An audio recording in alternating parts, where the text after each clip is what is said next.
वळवळ तीन ताप आहे. एक आध्यात्मिक ताप, आधी भौतिक ताप आणि आधी दैविक ताप आहे. आता वेळ आपला कमी राहिला, थोडक्यात मी आपल्याला धावता मी सांगत जाणार आहे. आध्यात्मिक ताप म्हणजे काय, आधी भौतिक ताप म्हणजे काय आणि आधी दैविक ताप म्हणजे काय.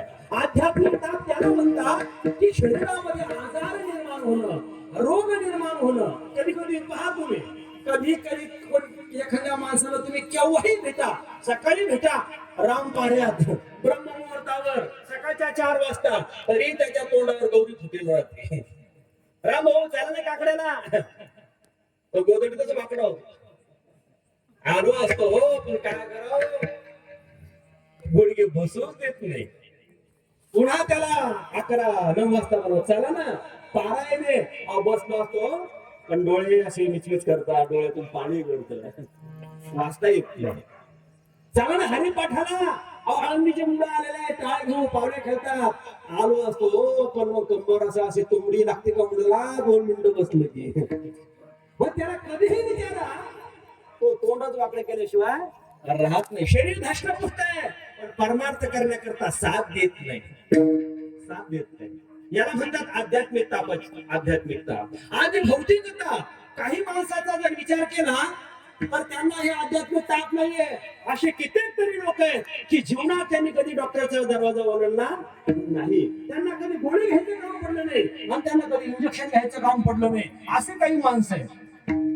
कितीही खाऊ द्या काही फरक पडत नाही, कितीही झोपू द्या काही फरक पडत नाही, कितीही उभं राहू द्या काही फरक पडत नाही, कितीही जागू द्या त्यांना तरी काही फरक पडत नाही, कितीही खाऊ द्या बस टपिलच राहतात ते. हे झाले की ते, ही धर्मशाळा झाली की पुढची धर्मशाळा, काय स्वतःच राहतात बस.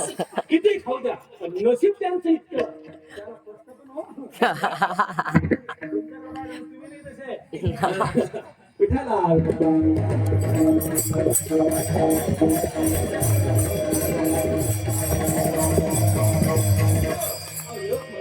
जेवायला बसला अपरणारा.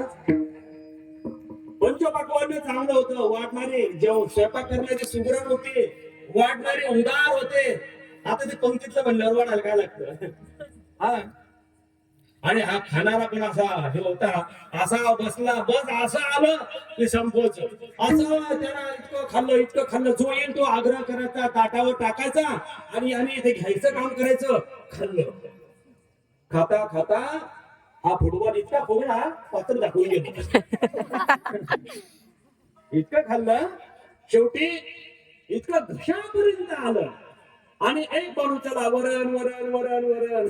ते म्हणलं चांगला आपण वरण जवळ आलं तरी वरण घेतोस का. आणि मग असं करता करता भात गेला तो घेतला आणि मग जिलेबीचं टोपलं आलं हेही घेतलं. अहो त्याच्या घशात दिसायला लागलं इतकं खाल्लं त्याने. आणि मग असं करता करता जिलेबी आली, ती जिलेबी घेतली आणि कढी आली. कढी कढी कढी कढी तो म्हणतो येऊ द्या पुडी पुडी पुडी. शेजार तो म्हणतो अरे चांगला आता पात्रात मावत नाही, पोटात जागा नाही, तरी कढी म्हणतो येऊ द्या पुडी. आता ती कढी घेणार कुठं तू. ते म्हटलं तुला काय करायचंय, मी जिलेबीच्या पुंगळीत घेईल, जिलेबीच्या पुंगळीत घेईल. मग सांगण्याचा मुद्दा असा की त्याने कितीही खाऊ द्या त्याला ते पोचत. काही माणसाला दवाखान्यात जायची गरज नाही, जातच नाही ते.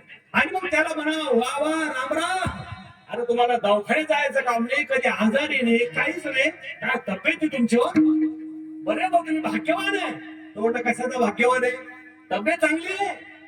पण शेजारच्या असे कुठं भेटलेत ना असं वाटतं का भोकरदानला एखादा प्लॉट घेऊन राहा. गावातून मळणावर आलो तिथं तसेच भेटले. आता इथून पुन्हा आता कुठं जा हा प्रश्न पडला. मग मला सांगा त्याला तब्येतीचं दुःख आहे का. नाही, त्याला तब्येतीचं दुःख नाही, पण आता जे त्याला दुःख आहे ते शेजारच्याच दुःख आहे. आणि दुसऱ्यापासून होणाऱ्या दुःखाला आधी भौतिक ताप म्हणतात. विठाला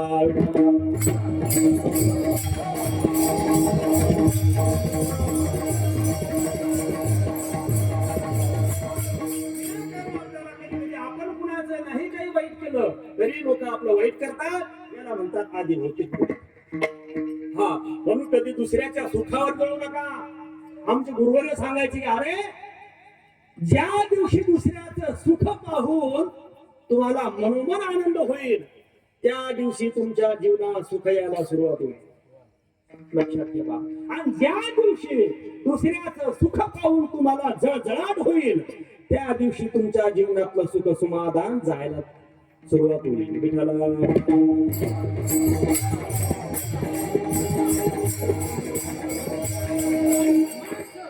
स्वतःच्या समाधानानं सुखी नाही.